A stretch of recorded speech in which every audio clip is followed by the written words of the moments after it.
You ever notice how the moment you finally start feeling okay again, they suddenly change? Out of nowhere, they show up softer, they talk slower, they say all the right things. Finally.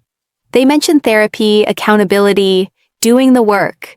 It's like someone pressed reset on their entire personality. And for a second, your heart almost believes it. Almost. It's wild how they know exactly when to show up. Not when you needed help, not when you were crying yourself to sleep, not when you begged them to care. No, they come back the second you start slipping out of their control. It's not about love. It's about losing power. That's what drives their sudden change. I've seen it 100 times. Someone walks away, starts healing, starts smiling again, and then, here comes the text. I've been thinking about everything. Or worse, I realize now what I did to you, and that's when the trap starts to rebuild itself. Because the narcissist doesn't come back to fix things. They come back to rewrite them. They want to erase the version of you that figured them out. They can't stand that you finally saw the mask slip, so they put on a new one. They learn new words, empathy, growth, mindfulness, and they wear those like perfume, hoping you'll forget the smell of the old lies. But here's the hard truth. Real change takes time, consistency, humility. Things a narcissist avoids like sunlight. They don't want transformation. They want control dressed up as redemption. Still, I get it. When someone you once loved looks you in the eyes and says, "I'm not that person anymore," it's hard not to want to believe them. You remember the good moments, the way they made you laugh, the little inside jokes, the promises. But what you're missing is the pattern. How every apology was just another chapter in the same story. This video isn't about blaming you for believing.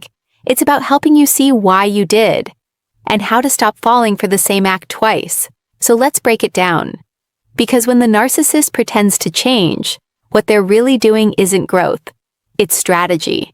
And once you see that, everything starts to make sense.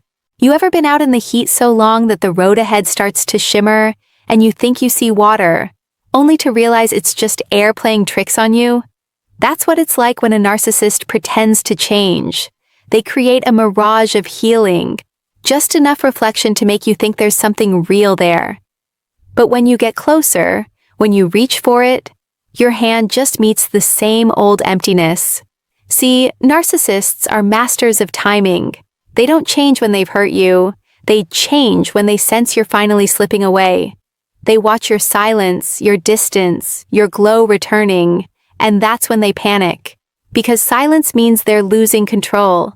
It means the story they built, where they're the hero and you're the one who needs fixing, is falling apart, so they rush in to rewrite it. It usually starts with words, carefully chosen ones. Suddenly, they're self-aware. They say things like, "I know I wasn't there for you," or "I've been thinking about my behavior." You'll notice they talk just enough to sound deep, but never long enough to be held accountable. They love the language of change, but not the labor of it. If you listen closely, there's always a small catch hiding in their words. Maybe it's, "I acted that way because I was hurt too," or "You pushed me to react that way." It's subtle, but that's how they plant guilt back in you. One soft apology at a time, and if you give them space, they'll start performing the part. They'll read a book on emotional intelligence, maybe quote a therapist they saw once. They'll post something online about self-growth. They'll say, "I'm learning," as if learning alone fixes the damage they caused. But real change doesn't need an audience. It shows up quietly, consistently, without needing to be announced. That's the difference. The narcissist's growth always needs to be seen, because it's not for healing, it's for convincing. What makes it so painful is that a part of you wants to believe them. You want the story to end better than it started. You want to think that maybe all that pain meant something. But the truth? It meant something to you, not to them. Because the narcissist doesn't actually grow. They just evolve their manipulation. They stop yelling and start whispering. They stop breaking things and start reflecting. And just like that mirage on the road, the closer you get, the more it disappears. There's this strange calm that comes over a narcissist when they decide it's time to win you back. Not genuine peace, more like the stillness before a storm they've already planned. Everything feels different. Their tone, their posture, even the way they text. Suddenly they're saying things you used to wish they'd say months ago. And it hits you in the chest because it feels like they finally get it. But they don't. They've just studied you. When the narcissist pretends to change, what they're really doing is performing a redemption arc they think you'll buy. They remember what you said you needed. They recall what broke you, what you cried over, what you begged for. Then they use that as a script. They've taken notes on your emotional language, and now they're fluent. It's not that their words are random, they're rehearsed. Every "I've been thinking about what I did and I want to be better for you" is calculated to sound like progress. It's the emotional version of an actor learning their lines, hoping the audience doesn't notice the difference between real emotion and practiced delivery. Here's how you can usually tell. It's too perfect, too smooth. They don't stumble or sit with discomfort. They don't say, "I don't know why I did that, but I want to figure it out." Instead, they jump straight to the finish line. "I've changed." They skip the messy middle, the part where real growth hurts because they've never actually been there. And honestly, the scariest part isn't that they're lying. It's that for a moment, you might feel relief, hope. You start thinking maybe this time, they're serious. Because you've been longing for peace for so long, even a fake version feels like oxygen.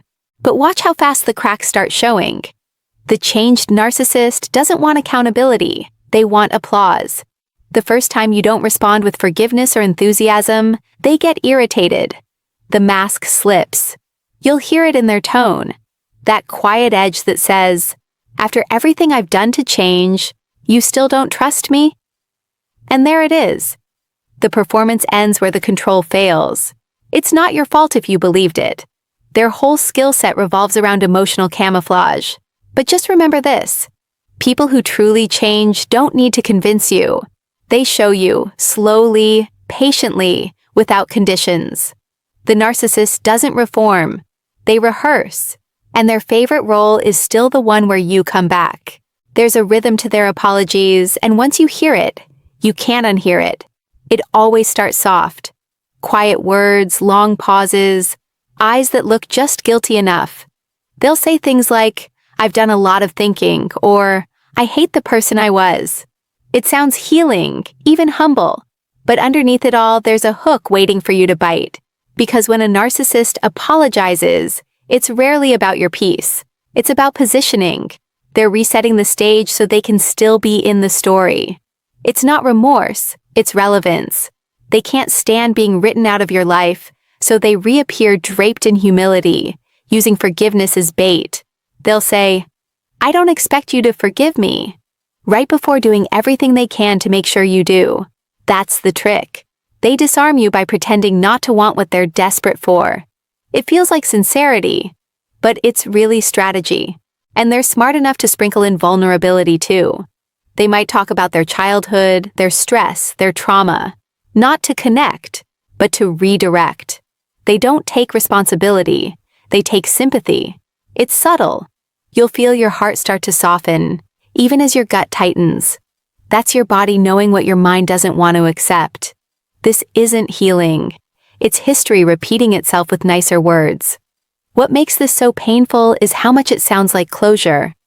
You want to believe it's finally over, that the chaos has meaning. But narcissists don't do closure. They do circular endings that lead you right back to them. The apology isn't the end of a cycle, it's the start of a new one.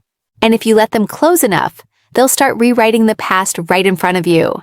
Suddenly the abuse becomes a misunderstanding. The gaslighting becomes poor communication. The control becomes love that got messy. You'll notice how every memory that once hurt now feels blurred around the edges. That's not healing, that's erasure. Real remorse doesn't twist the story to make everyone look better. It admits, it listens, it stays uncomfortable. A narcissist can mimic that for a while, but they can't sustain it, because the truth feels like losing control, and they'd rather fake regret than face that. So when the apology comes, listen not to the words, but to the weight of them. A true one lands heavy with honesty. Theirs floats, light, careful, and hollow. There's this weird thing that happens when the narcissist pretends to change. It starts to feel comfortable again. That's the real danger. Not the words they say, not even the fake remorse. It's that familiar pull, the part of you that exhales and whispers, maybe this time it'll be different. You know that feeling. The way your body relaxes when they're being nice again. The late-night texts where they say they miss your voice. The small talk that feels easy, almost normal. And you start telling yourself, they seem calmer. Or, maybe they just needed time to grow. But what's really happening is that your nervous system, the same one they trained to live in chaos, is mistaking quiet for safety. That's what I call the comfort trap. You're not falling for them again. You're falling for the peace you wish existed. They offer a version of it, clean, calm, convincing. And after so much emotional noise, it's almost impossible not to reach for it. But here's the gentle truth. If their peace depends on your compliance, it's not peace. It's control dressed in comfort. They'll mirror your calmness just long enough for you to let your guard down. Then, when you stop questioning things, they'll slide back into old habits. Not all at once, just little things. Dismissive comments, slight guilt trips, jokes that don't feel like jokes. It's the drip feed of manipulation again, only quieter. And the scariest part? You'll start second-guessing yourself even more this time, because you'll think, they've been so good lately, maybe it's me. That's how the trap works. They want you to associate their good phase with your compliance. As long as you don't rock the boat, things are smooth. But the moment you bring up old pain, the calm breaks. They'll sigh, maybe roll their eyes, say something like, I thought we moved past that. And suddenly, you're back to being the problem. That's when you realize their change had conditions. You could be loved, but only if you stopped remembering. This is the wake-up call most people don't want. The narcissist's peace is not your healing. It's a timeout between rounds. It's their way of convincing you the storm's over, when really, they're just resting between lightning strikes. Real peace doesn't require you to shrink. It doesn't demand silence or selective memory. Real peace feels steady, not fragile, and if you have to tiptoe to keep it, you're still standing in a cage. There's a quiet moment in every survivor's story where something just clicks. It doesn't happen during an argument or after some big revelation. It happens on an ordinary day. Maybe you're making coffee, maybe you're driving, and a thought passes through your head so simple it almost feels wrong. I don't believe them anymore. That's it. That's the shift. Not the dramatic goodbye or the blocked number. It's the quiet loss of belief. The moment their change stops sounding like growth and starts sounding like a commercial they've rehearsed too many times. You start noticing little things. Their tone feels off. Their compliments sound like transactions. Their apologies don't land the same. And for the first time, instead of explaining it away, you just see it for what it is, theater. You realize their version of love is something you have to earn, while their version of growth is something you're expected to worship. But here's the beauty of that moment. Once you stop believing, their power breaks. Their words don't carry weight anymore. You don't rush to decode their moods or defend their good phases. You start trusting your gut over their performance. And that's the moment they can't reach you. Not really. They'll feel it too. Narcissists always do. The second you stop emotionally reacting, they panic. You'll notice them doubling down, suddenly over-explaining, oversharing, trying too hard to look changed. They'll sense your detachment like oxygen thinning in the room. And because their control thrives on your emotional energy, your calm becomes their suffocation. Still, don't expect them to bow out gracefully. They might accuse you of being cold or unforgiving. They'll say, I'm doing my best and you don't even see it. But deep down, you do see it, all of it. The manipulation, the performance, the fear behind their eyes when they realize you're no longer the same person they conditioned. That moment, the one where you finally stop believing the act. It's not the end of a relationship. It's the start of freedom. Because you're no longer chasing the version of them they invented to keep you hooked.